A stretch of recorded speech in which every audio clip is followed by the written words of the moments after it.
We want to say pleasant good morning to each and every one of you out there. This is yours truly, Delton Ashbert Rena Marin, and this is information update and on point. And we want to welcome you as well as we're going to be taking a look at some news information right here coming to you from as well breakingblazenews.com. Breakingblazenews.com. I hope that you don't mind. But this is what I do right here, and we're going to be going into some news that we have here for you. Right, and Delta Nashville, Wina Marine, coming to do your way. Want to say blessings to each and every one of you. And this is information update and on point. You can join in as well with your presentation live from Southern Mix Impact Radio, all right, our online platform. This is information update, and want you to be a part of it as well. So we're going to be starting it in just a few. This is our 11 a.m. Update, and we trust that each and every one of you as well continues to exhibit positive energy in every given way as well. All right, so I want to say big up to you, each and every one of you as well, and large up yourself at this time, at this hour as well. All right, and Delton Marine here with you. All right, and you can deal with that as well. And let me see if I could accommodate. Yes, my brother, you're on the air with me this morning. No way. All right. No, I know. I know the point. I know have a fire. This I know nothing. Okay. Later. All right. Sure. All right. And yes, this is information update on point. Like I told you, we do it through the Delton as well, Marine, making sure that you people are enjoying and want to say blessings and kudos to you. In a while, folks, we will be going through our information update live right here on Southern Mix, all right, our online platform. And if you want to be a part of the show, you can do that at 501-665-3255, 501-663-3708, 501-664-8508. I want to say thanks to each and every one of you. At this time and at this hour, let's dive directly in, and I will be looking at your comment too as well. All right, I will be looking at your comment, and I will be seeing what you have written in the chat section of our broadcast. All right, and for those of you liking so far, I want to say thank you very much. But up next, we will be having our information update and on point as we speak.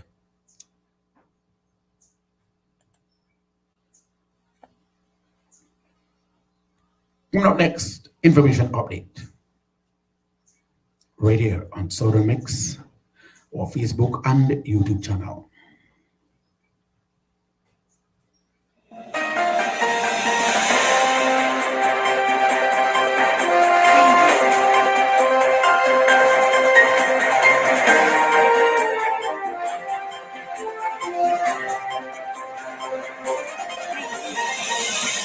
All right, and welcome to our information update at this time and at this hour, folks.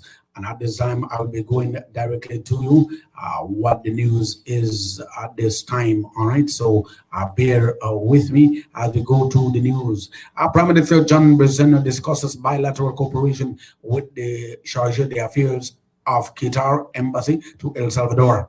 Once again, with your information update on point, 11 a.m. news, brief Delta Nashbert, Wina Marin, as we continue.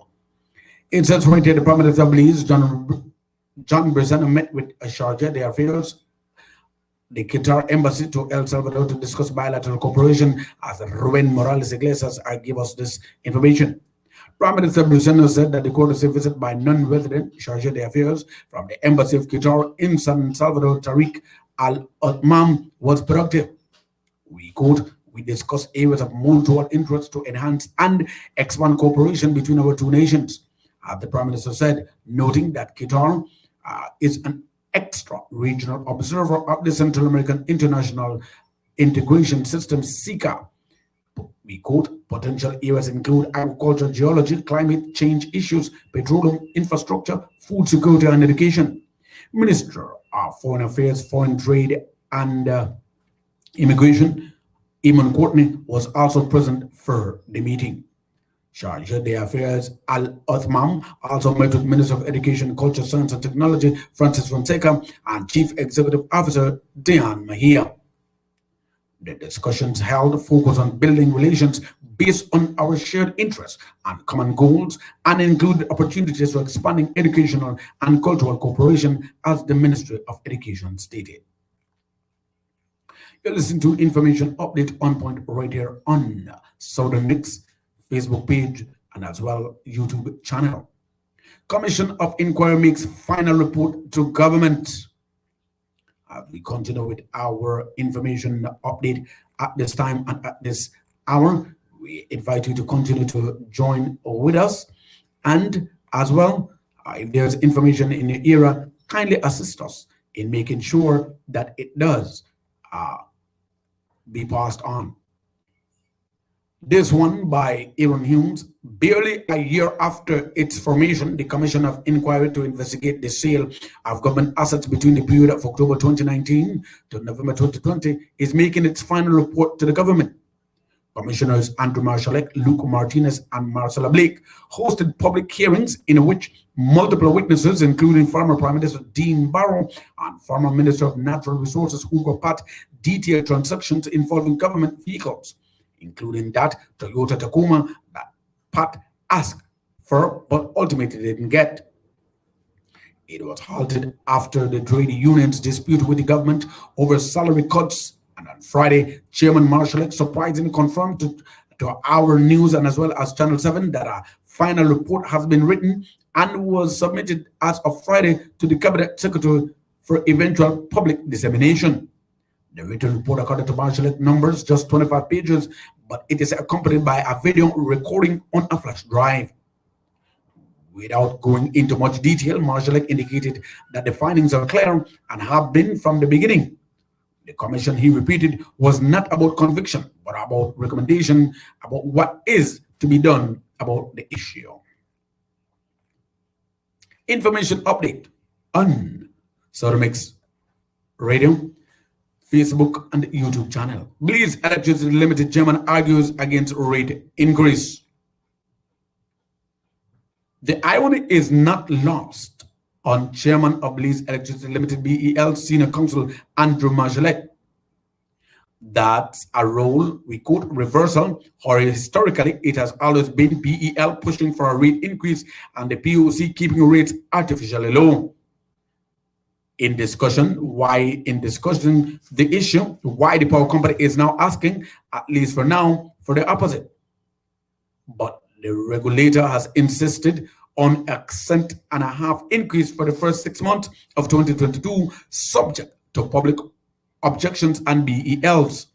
Chairman Marshallek concedes that because the cost of power will go up about $10 million, there should be a rate increase. But the company, he says, is willing to defer such an increase to 2023 after having a good year financially in 2021, while everyone else has been taking licks.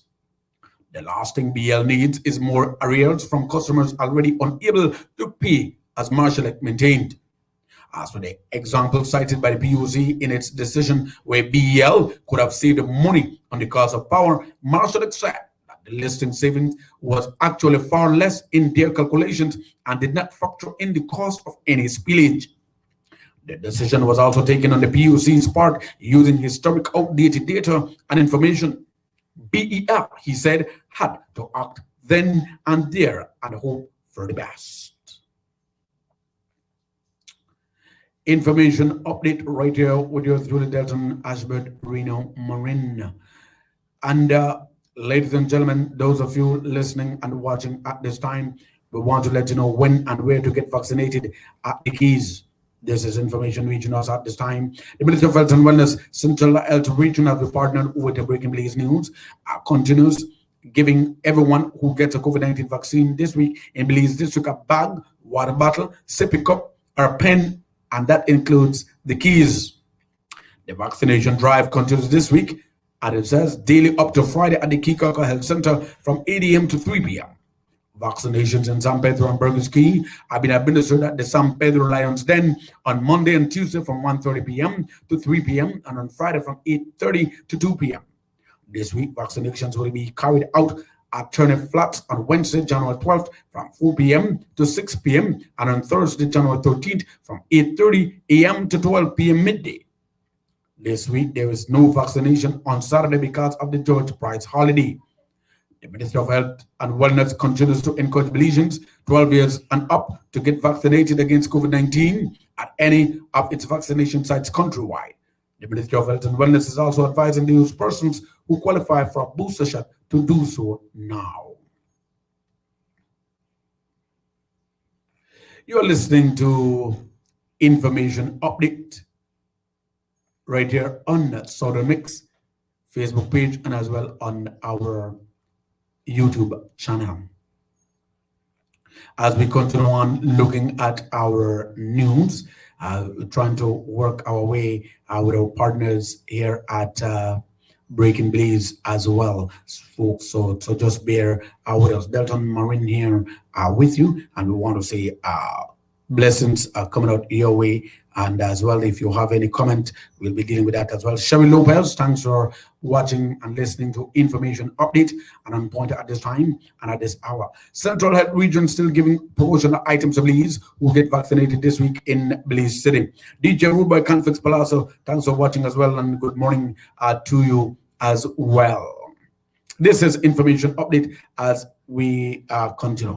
And for those wondering, I'm in Georgetown at this time and at this hour. All right, not in Danquika, I'm home now. All right, this is Information Update. The Ministry of Health and Wellness, according to information reaching our desk at this time from our colleagues there at Breaking Blaze News as well, is that there is the health region giving out promotional items to those getting vaccinated, primarily in Belize City. That's what the information reaching us at this time, folks. All right, so we want you to be a part of this transpiration as well. As things continue to make its way over, you need to make sure that you are protecting yourself and at the same time, you know, being a part of the process. You might not want to get vaccinated, sorry if I may use the word, but you can at least try to deal with that. So as I move on my mouse to try to get the news for you, I want to say kudos going out to you people. Thanks for watching, thanks for listening, and I will get it to you as well. The Ministry of Health and Wellness Central Health Region continues giving everyone who gets a COVID-19 vaccine this week in Belize City a bag, water bottle, and sippy cup or pen. We have been telling you that as well. The vaccination drive continues this week at the Central Health Region Vaccination Clinic in Belize City, up to Friday from 8 a.m. to 3 p.m. daily. The Central Health Region is located behind the Old Bliss Nursing Center in Carl Hirschner Memorial Hospital compound. Access between Social Security Board and the Carl Hirschner Memorial Hospital off Princess Margaret Drive or next to Social Security on St. Joseph Street. The Matron Roberts Polyclinic and Port Loyola Health Center are vaccinating from 8 a.m. to 12 p.m. up to Friday of this week. Vaccinations are also being administered from Tuesday to Friday at the Ladyville Health Center from 8 a.m. to 3 p.m. On Tuesday, January 11th, vaccinations are also being carried out in Belize City at Anglican Cathedral College from 9 a.m. to 12 p.m. midday and at Mirab from 2 p.m. to 4 p.m. Vaccinations are also being administered on Wednesday at the Canaan Seventh-day Adventist High School from 9 a.m. to 12 p.m. midday. On Thursday, January 14th, vaccinations will be administered at EPO High School from 9 p.m. to 12 p.m. midday. This week, there is no vaccination on Saturday because of the George Price holiday. as the information continues. The Minister of Health and Wellness continues encouraging Belizeans 12 years and up to get vaccinated, and those who haven't gotten their booster shots are advised to do so immediately if they possibly can. You're listening to Information Update, folks, and want to take a look at the general weather situation there at the Belize Met Center. All right, so bear with me with the moving up and down and trying to do the news using my colleagues at Breaking Belize News as well, and we will be advancing, folks. So just bear with me, all right. And I want to say thanks to my colleague there at BBN. Belize weather says shower activity is on the brink. Weather conditions are to become moist tonight and tomorrow, according to our Met Service. The National Meteorological Service of Belize forecast sunny skies today with cloudy spells and cloudy skies at times tonight. Few showers and isolated thunderstorms will appear over the south and inland areas in the daytime and affect mostly the coast tonight. That's what it says. High temperatures today are 84 degrees Fahrenheit along the coast, 80 degrees inland, and 74 degrees in the hills. Tonight's low temperatures are 74 degrees Fahrenheit along the coast and 70 degrees inland and 64 degrees in the hills. Winds are from northeast at 5 to 50 knots, and sea state is light chop. Tides will be low this morning at 10:14. That is recorded already. At this evening at 11:46 and a high at 4:22 this evening. The sun set at 5:35 this evening and rise at 6:25 Tuesday morning. The extended forecast calls for cloudy skies on Tuesday with a few showers and light rain, especially over the coast. I would thank the forecast of Terry Kudan at the Belize with a bureau in Ladyville. We want to say thank you very much for being a part of the show, my folks, as well. And want to say Uwalogos. I want to say thank you very much for being a part of the broadcast. This is Information Update as well, with ears truly Delton, Ashbert, Reno, Marin. And we hope that everything's working out just fine for you. Want to say Judith Ramirez, thanks as well for liking the video. And as well, DJ Rude by Conflicts, I want to say big up to you as well. And for those of you viewers listening and watching, I want to say thanks to you as well. And on the other side, this is our 11 a.m. broadcast news on Southern Mix right here. And let me see if I have any comments that are in that I might need to make mention of. Let me begin. Judith Ramirez, I want to say good morning. Thanks for watching. Uwaloguz, thanks for watching. DJ Rude Boy, Conflicts Palazzo, thanks for watching as well. And big up yourself as well, all right? And want to say a big up to you all. This is Information Update Radio on the Southern Mix Impact Radio, our online platform. And you can continue to send in your comment in the comment section. And I am looking at it as we speak. And for those of you watching, I will be going through them as well. So we want to big you up for our information update and on point. All right. So again, we want to welcome you all in terms of what you're doing and how things are. Rude Boy Conflicts, you might, it all depends on you, but if you want, you can, I can have you in here for you to chit chat with me for a few. So if you don't mind, it can get to you as well in terms of you wanting to chat. No problem with that. For those of you who are into chatting, you can let me know and I can bring you in for our broadcast this wonderful morning. This is Information Update on Point. I want to say again, football friendly match yesterday, St. Bite 5, Georgetown 4 in terms of the penalty kick out. The game went out with a draw 2-2. St. Bite ended up defeating Georgetown, Team Polono, in the penalty shootout 5-4. So congrats to Team St. Bite that came with a practice match in Georgetown. So we want to say thanks to all of your people as well, and thanks for all of you who came out and were a part of the whole event as well. So I want to thank you as well, because that's what we do. This is all that we take care of in making healthy activities.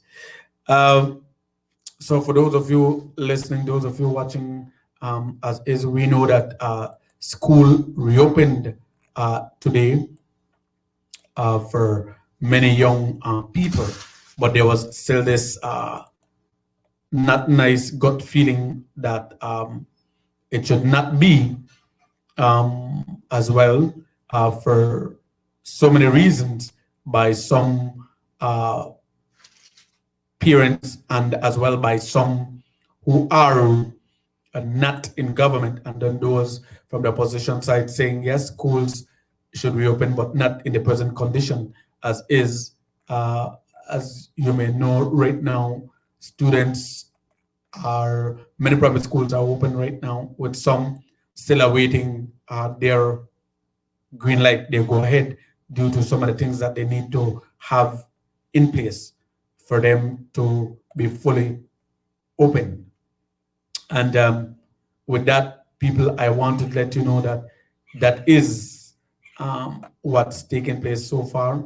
There is school opening today.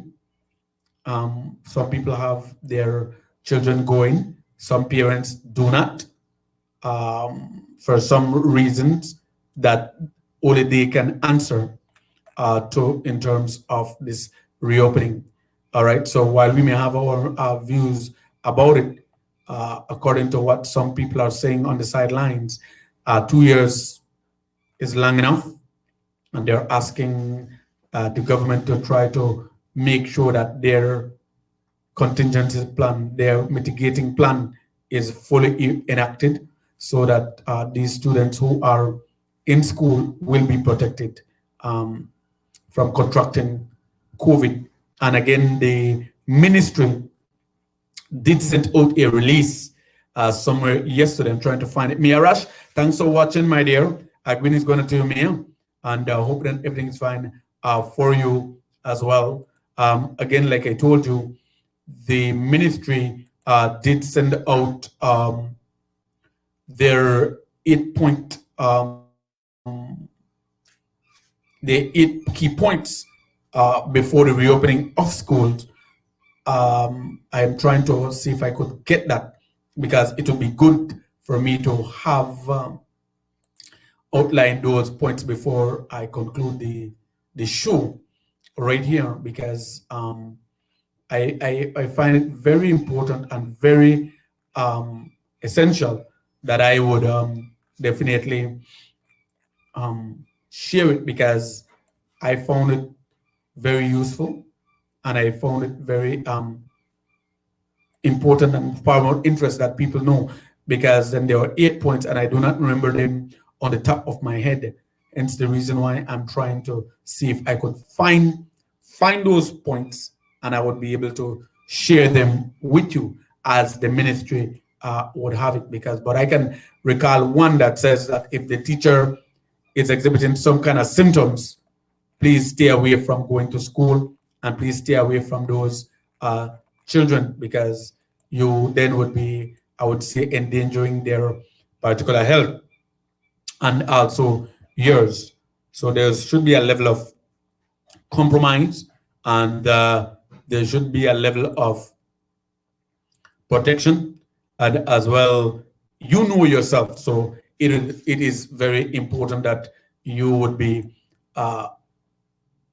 not going to school if, and I repeat the word, if you are exhibiting some kind of symptom that may endanger the lives of these students, because we know that this virus is not something to be reckoned with, although variants are coming out on a regular basis. All right, so I just wanted to say that to you. But Again, this is information update. This is on point. And again, I must say thanks for being a part of our show. And again, I want to pick up Shello Nogales, Lobo James Valero. This is information update on point. Judith Ramirez, DJ Rude Boy, Confix Palazzo. Want to say thanks as well for liking the video. So far, liking the show. This is what we are here for. If you know of anything or any particular show that you might want us to deal with, just let me know. All right. I just want to inform you as well that it's key that people protect themselves. School is open, but I just want you to do the right thing, folks. Do the right thing as well. You're listening to information update as well right here on Southern Mix with yours truly, Delton Ashbert, Reno Marine. Trying to see if we could get some more news. We understand about the James Boss, a little bit of incident, that incident yesterday with a vehicle running into the James Boss, right? So guys, just make sure that you're all okay, all right, as well. So want to say thanks for being a part of the show, and I guess, yeah, this is going to be it for our particular show right now, apart from highlighting you. Let me see, Chippy Morales, want to say big up to you, and again, want to big up the people. Mia Rush, thanks for loving the information update and on point show. Thanks very much as well, right? And big up yourself, Mia, and thanks to if you're celebrating a birthday as well, big up yourself. This is information update and on point combined. And coming up on our Tuesday show, we make sense of what's in the news. All right, Laquida Lanford, want to say blessings to you. Thanks for your support. Rodney Nunez, thanks for your support. Gary Vision, Gary Fano, all right, Sir Francois, want to say blessings to you, sir. Hope that everything's okay. Chippy Morales, as usual, thanks for listening. Thanks for watching. Judith Ramirez, thanks for watching. Thanks for listening. And want to say big up as well. Thank you for your support. And again, in terms of sports, Pomona came to play Georgetown a couple weeks back in November. And it was a game that ended up with an 8-4 ball game. And then just as well to a month after that, in December, there was a game with Umadagu and as well with Team Montes. They came to play Georgetown, my small junior football team, and then we ended up winning them as well, 3-0. And yeah, we are yet to return that favor to Baba Stephen Lowry and Mr. Montes' team in Dangriga. We are yet to return the favor. We are trying to be engaging through sports in a positive way, but having consulted with Senior Superintendent Daniel Azu and other health officials, we are going by, but we're trying to do this through sports. All right. And we also had a game yesterday where it was a practice match. Team Apollonia versus St. Bite, and St. Bite won that game. So chances are that they should return a favor to Pomona with Team Warriors, CAFO team, for the 8-4 that we had in Georgetown in November.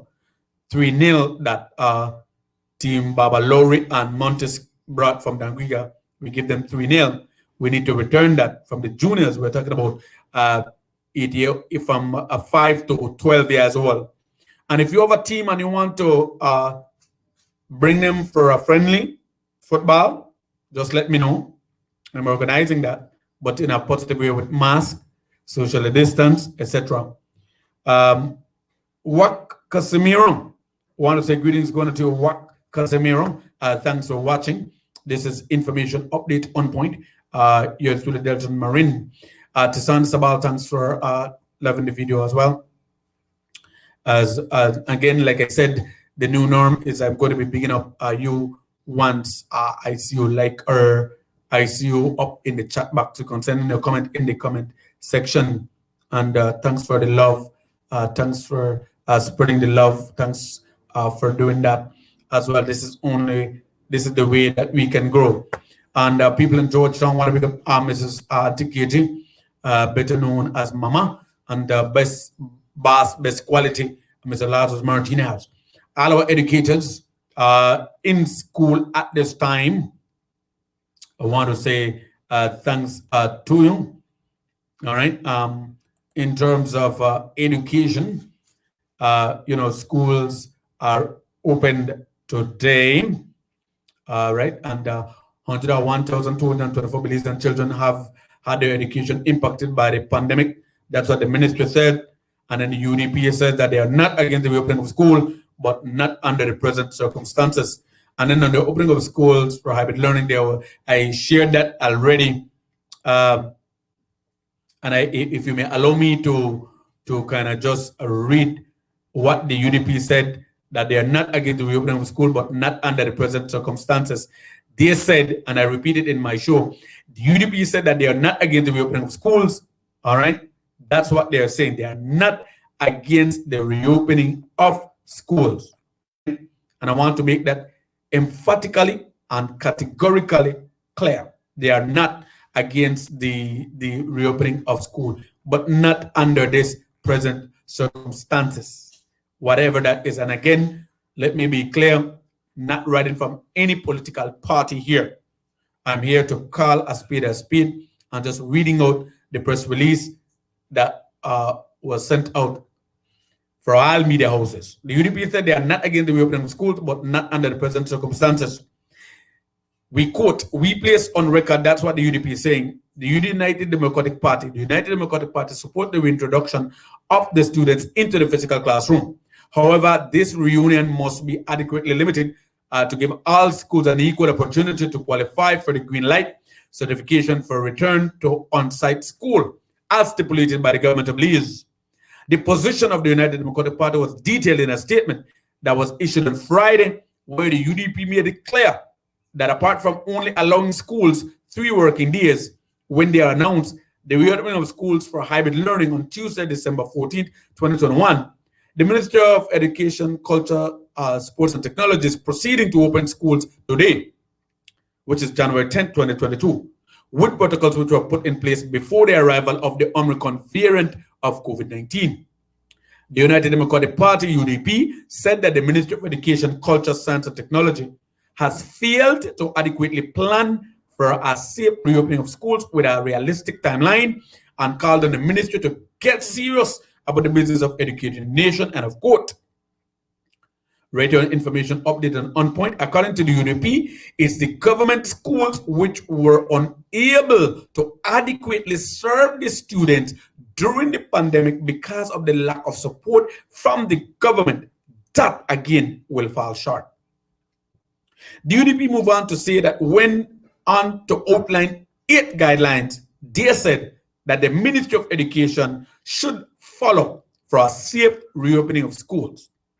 Radio information update and on point with yours to the Delton Marine. Thanks for watching. Thanks for listening. These are the 8 points that the UDP said that the Ministry of Education should follow for a safe reopening of schools. Let's begin. 1.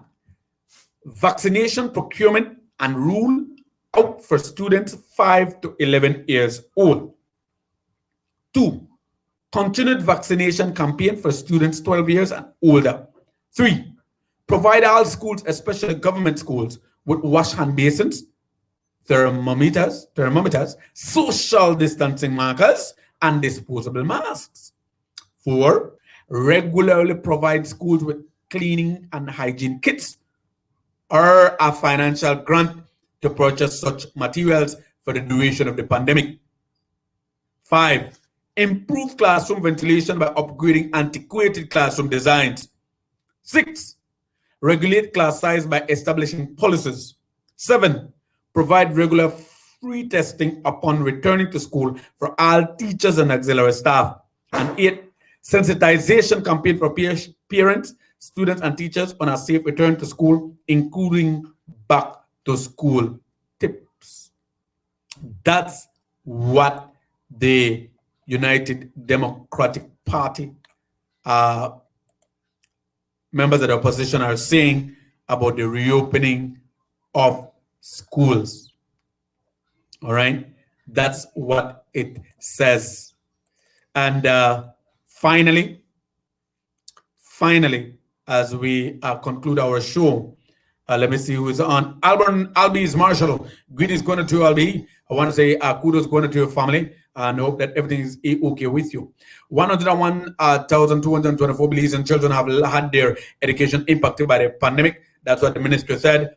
So just now we heard the talk from UDP in terms of their outlining their 8-point that the Ministry of Education should follow. And now let's hear what this one says. 104,221 children across Belize have had their education impacted by this pandemic. That's what the Ministry of Education, Culture, Science, and Technology has said on a social media post as schools get ready to open for hybrid learning today. The repercussions for every child, their family, our communities, and our nation will be felt for years to come. Excuse me. What a break, but anyway. According to the September 2021 statistics from the Statistical Institute of Belize, the country has 121,758 children under the age of 14. That's 28.2% of a total population of 432,516. As students and teachers get ready to open schools today for hybrid learning, the Ministry of Education said it needs everyone's help for the return to school to be successful. My apologies, people. I didn't have my water here. But so we'll get back to you on that right after this. This is Information Update and On Point. All right, more later on this evening, and thanks for watching.